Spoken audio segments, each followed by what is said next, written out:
Hello जी, स्वागत है आपके मेरे आज के न्यू व्लॉग में। और मैं बात करने वाली हूँ आज के हमें गांव में रह के कैसे अपना अच्छे से पार्लर चला सकते हैं, कैसे गांव में भी अच्छा खासा पार्लर चल सकता है। उसके लिए बहुत ही अच्छे अच्छे टिप्स हैं, अच्छी अच्छी जानकारी है। तो वीडियो में आगे तक बनिए रहिएगा। चैनल पे नए हैं तो प्लीज़ चैनल को सब्सक्राइब कर दीजिएगा, बेल आइकन को दबा दीजिएगा, जिससे कि जो भी नया वीडियो आए तो वो आपको नोटिफिकेशन मिल सके। और वीडियो अच्छा लगे तो प्लीज़ लाइक कर दीजिएगा। तो आज के व्लॉग की स्टार्ट करते हैं हम सुबह के 10 बजे से। तो अभी बजे हैं 10 और मेरे कस्टमर आने वाले हैं, तो मैं हो गई थी तैयार, जल्दी जल्दी घर का काम किया, नहा धो के तैयार हो गई हूँ। अब वेट कर रही हूँ उनका। वो 10 बजे तक का मेरे को बोला है, तो मैंने 10 बजे तक अपने सारा काम कर लिया है। अब मैं उनका वेट कर रही हूँ। देखिए, ये भाई आए थे फेशियल करवाने के लिए। तो पहले मैंने उनका आईब्रो बनाया और उसके बाद मैं यहाँ पे फेशियल के लिए उनको रेडी कर रही थी। उसके बाद इनके मैंने फेशियल किया। यहाँ पे देखो मैं सीट को सेट कर रही हूँ और उसके बाद इनको फेशियल करूँगी। तो इनका मैं इंस्टा ग्लो फेशियल करूँगी। देखो, इंस्टा ग्लो हर्बल फेशियल है, किट है ये। तो इसका मैं फेशियल कर रही थी इनके। ये देखिए, मैं इसमें फास्ट कर रखा है, तो आप इसको ये देखना मत कि इतने से देर में आपने कर लिया। तो होता क्या है, मैंने जब पार्लर स्टार्ट किया था तो मैंने इससे टाइम पास में किया था कि हाउस घर में बैठी रहती हूँ। मैंने पार्लर शादी से पहले ही कर लिया था, लेकिन 12-13 साल से मैंने कुछ भी नहीं किया। लेकिन फिर मैंने सोचा, फिर मैं वापस से ट्राई किया पार्लर का कोर्स करने के लिए। तो मैंने वापस से 1-2 महीने पार्लर में गई। उसके बाद मैंने कहा कि अपनों को कुछ करना चाहिए, तो मैंने गाँव में ही पार्लर खोल लिया। मैंने कहा चलो, अगर थोड़ा बहुत भी आता है, तो मैंने सोचा नहीं था कभी पार्लर गांव में फेशियल के या वैक्स के भी कस्टमर आएंगे। मैंने कहा चलो आईब्रो के भी आएंगे, तो महीने के 20 दिन के 20 रुपये भी आते हैं, तो महीने के 600 रुपये तो आ ही जाएंगे। उस हिसाब से मैंने अपना पार्लर स्टार्ट किया। मैंने कहा घर बैठे ना अपना किराया लग रहा है ना कुछ और लग रहा है, तो मैंने स्टार्ट कर दिया। लेकिन मेरी मेहनत से, और मुझे अभी 3 से 4 साल हो गए, 4 साल हो गए शायद। तो मेरा पार्लर अब इतना अच्छा चल रहा है, उसमें अच्छे से लोग कस्टमर आ रहे हैं, फेशियल के भी आते हैं, सब कस्टमर आते हैं। मैं ब्राइडल का नहीं रखती हूँ, क्योंकि ब्राइडल का गांव में क्या होता है ना कि सब अपने घर पे बुलाते हैं, और हमारे क्या है, राजपूतों में घर पे किसी के जाते नहीं है, और मुझे पसंद भी नहीं है किसी के घर जाना। तो मैं अब ब्राइडल का नहीं रखती हूँ। तो मैं इनका फेशियल कर रही थी। अभी आज क्या है, कस्टमर बहुत सारे आने वाले थे, तो मैं बहुत बिजी थी, तो मैं इनका फटाफट इनका करती हूँ। इनकी मम्मी भी आने वाले थे बाद में, क्योंकि कोई शादी है, तो उनकी मम्मी भी आने वाले थे। तो उनके मैंने किया। और तो देखिए कि होता क्या है कि गांव में अपन सोचते हैं कि गांव में कोई नहीं कराता। मैं तो यही सोचती थी कि गांव में गांव में कोई पार्लर नहीं चलता है। लेकिन मेरी सोच चेंज हुई जब मैंने पार्लर खोला, और अच्छे से मेरे 1 साल तो शायद बहुत कम चला, क्योंकि गाँव में घर में पार्लर कर रखा था। तो ये भी नहीं था कि ना कोई जानते भी नहीं थे, और जानते भी थे तो आते नहीं थे कि क्या पता घर में है तो कैसा ही करते होंगे। लेकिन धीरे धीरे उन्होंने मेरा काम देखा। उन्होंने, गांव में सबसे पहले आईब्रो का ही रहता है, तो आईब्रो सबको मेरी पसंद आई। धीरे धीरे करके लोग आने लगे और एक दूसरे को बताने लगे कि यहाँ पे जो काम पार्लर चलाते हो या फिर आईब्रो करते हैं वो बहुत अच्छा करते हैं। देखो, बीच में ही वंशु आ गया था, तो ये फेशियल बीच में छोड़ के इसको दूध पिलाना पड़ा, क्योंकि इसकी तबीयत भी ख़राब हो रही थी, तो इसको भी बीच बीच में लेना पड़ता है। तो हम क्या बात कर रहे थे कि हम बात कर रहे थे कि काम जब आपका अच्छा होता है ना, तो आप कहीं पे भी खोल लो, कहीं पे भी आप स्टार्ट करोगे और आपका काम अच्छा होगा तो आपका हर जगह काम चलेगा। अब पार्लर में क्या होता है, सबसे बेस्ट, और आपको आईब्रो बहुत अच्छी बनानी आनी चाहिए। जब आपकी आईब्रो अच्छी बनेगी, लोगों को पसंद आएगी, तो आपका काम बहुत ही अच्छा चलेगा। तो मोस्ट इम्पोर्टेंट है कि आपको आईब्रो पर बहुत मेहनत करनी है, और अच्छी आईब्रो अच्छा हो जाए, फिर उसके बाद है ना हमारे कस्टमर आते हैं वैक्स के। मेरे पास तो ज़्यादा वैक्स के आईब्रो के ही आते हैं, क्योंकि गांव में यही सबसे ज़्यादा रहता है। क्योंकि है ना, फेशियल ओनली सीजन में फेशियल करवाते हैं, उसके अलावा यहाँ गांव में नॉर्मल डे में कोई फेशियल नहीं करवाता। ओनली सीजन में ही फेशियल्स बहुत सारे आते हैं। तो पार्लर का काम गांव में सीजन में अच्छा चलता है, और नॉर्मली आईब्रो के कस्टमर ही आते हैं।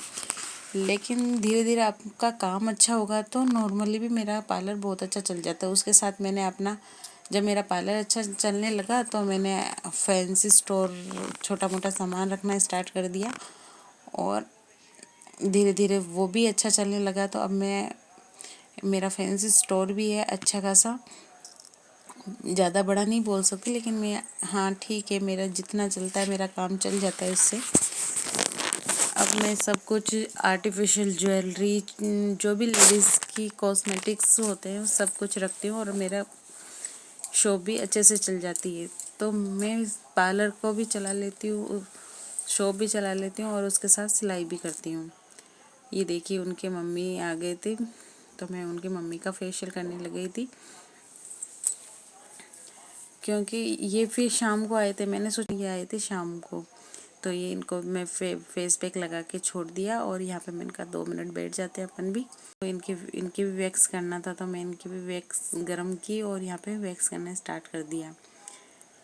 सीजन में मेरा अच्छा खासा पार्लर चल जाता है। तो और गांव में ये भी फ़ायदा है कि आपका किराया नहीं लगता है, आपके कस्टमर आ रहे हैं तो आपकी इनकम ही होगी। आपको अगर कस्टमर नहीं आ रहे तो ऐसा नहीं है कि आपको दुकान का किराया देना रहेगा या कुछ और देना रहेगा।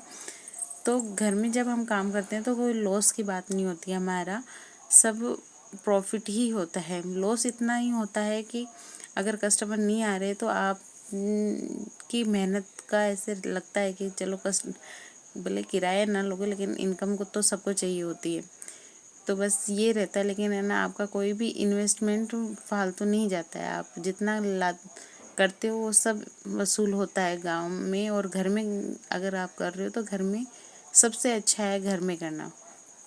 गांव में घर में भी अच्छे से चल जाता है। सिटी की बात अलग हो जाती है कि सिटी में फैसिलिटी लोग मांगते हैं, लेकिन गांव में है कि आपको हमारे गांव में मेरा ही पार्लर है तो मेरा अच्छा खासा चलता है, क्योंकि एक तो मेरा काम अच्छा, ऊपर से कोई और पार्लर भी नहीं है तो मेरा अच्छा पार्लर चल जाता है। तो देखिए, अगर आपकी मन में इच्छा हो अच्छे से करने की तो आप कोई भी काम अच्छे से कर सकते हैं। तो पार्लर के साथ साथ मैं सिलाई भी कर लेती हूँ, राजपूती सूट की सिलाई करती हूँ तो मेरी सिलाई भी हो जाती है। जब मेरा पार्लर का काम नहीं आता है तो मैं सिलाई कर लेती हूँ। पार्लर का काम सिर्फ सीजनेबल होता है, तो सीजन में मैं सिलाई थोड़ी कम लेती हूँ और सीजन के ऑफ सीजन में मैं सिलाई ज़्यादा ले लेती हूँ। लेकिन सिलाई भी सीजन में ही आती है तो दोनों काम को मैनेज करना पड़ता है। सिलाई के कस्टमर को मैं एडजस्ट कर लेती हूँ, उनको बोल देती हूँ, ज़्यादा अर्जेंट का लेती नहीं हूँ सिलाई में। पार्लर का कस्टमर तो है कि पार्लर के कस्टमर को तो तुरंत ही उनको सर्विस देनी पड़ती है। तो सिलाई वाला मैं थोड़ा सा मैनेज करती हूँ कि जो ज़्यादा अर्जेंट का होता है वो लेती नहीं हूँ, उसके अलावा मैं ले लेती हूँ। तो इस तरीके से मेरे दोनों काम चल जाते हैं, मेरे सिलाई भी हो जाती है और पार्लर भी हो जाता है, क्योंकि गांव में ओनली सीजन में ही पार्लर अच्छा चलता है। उसके बाद जो नॉर्मली आईब्रो के आते रहते हैं तो सिलाई के साथ साथ मैनेज हो जाते हैं। तो इस तरीके से आप भी अपने घर पे पार्लर खोल सकते हैं और एक घर बैठे इनकम का ज़रिया ले सकते हैं आप लोग भी। मैं तो कहती हूँ आप हल्का आईब्रो बनाना भी सीख गए हो ना तो भी आप अपना होम पार्लर के हिसाब से आप खोल सकते हो, क्योंकि पार्लर का ऐसा होता है कि आप कोई भी सर्विस को लेके अपना खोल सकते हो। जैसे आप बोल सकते हो कि मैं वैक्स करती हूँ, आईब्रो बनाती हूँ, तो उसके भी कस्टमर आपके पास आ जाते हैं। क्योंकि जो चीज़ आप करोगे जिसमें आप अच्छे हो करने में, वो चीज़ आप अपने पार्लर में रखिए और उसको करिए, उससे कस्टमर भी बनते और आपका ट्रस्ट भी बनता है। तो इस तरीके से आप अपना घर पे पार्लर खोल सकते हैं। कि अब बज रहे हैं शाम के 8 और हम हो गए हैं तैयार, जा रहे हैं किसी शादी में। हमारे पड़ोस में लड़की की शादी है तो आज बारात आई है और खाना भी है, तो हम जा रहे हैं वहाँ पे शादी में। यहाँ पे देखिए ये तन्नू हो रही है तैयार। तो कैसी लग रही हूँ मैं बताना, अच्छी लग रही हो ना। तो हम जा रहे हैं शादी में, तो व्लॉग में आगे बने रहिएगा। ये देखिए हम आ गए थे हॉल में और ये देखो तन्नू भाग रही है, उसको कितना भी कह दो तो ये रुकती नहीं है, आगे ही चलती है। तो हम आ गए थे शादी वाले घर में। उसके बाद देखो घूंघट में जा रहे हैं हम, क्योंकि ससुराल में घूंघट को मेन है, घूंघट के बिना तो हम कहीं पे जा ही नहीं सकते। तो देखिए हम आ गए थे और ये देखिए हमारे पास खाना आ गया है। पूरे खाना खाया, उसके बाद देखिए बारात आ रही थी तो हम उसको देखो बाहर दीवार पे बैठ के बारात को देख रहे थे। ये देखो बेंद राजा घोड़ी पे बैठ के तोरण के लिए जा रहे थे। ये ब्राह्मणों की शादी थी हमारे पड़ोस में, तो हम उनको देख रहे थे। ये देखो दूल्हे राजा जा रहे हैं। ये देखिए हम आ गए थे शादी से वापस और अब बज गए हैं 10। अब मैं चेंज करूँगी और ये वंशु रोने लग गया तो उसको रखेंगे और उसके बाद देखिए यहाँ पे रो रहा है, इसको रखेंगे। वीडियो अच्छा लगे तो please like share and subscribe कर दीजिएगा। Bye bye.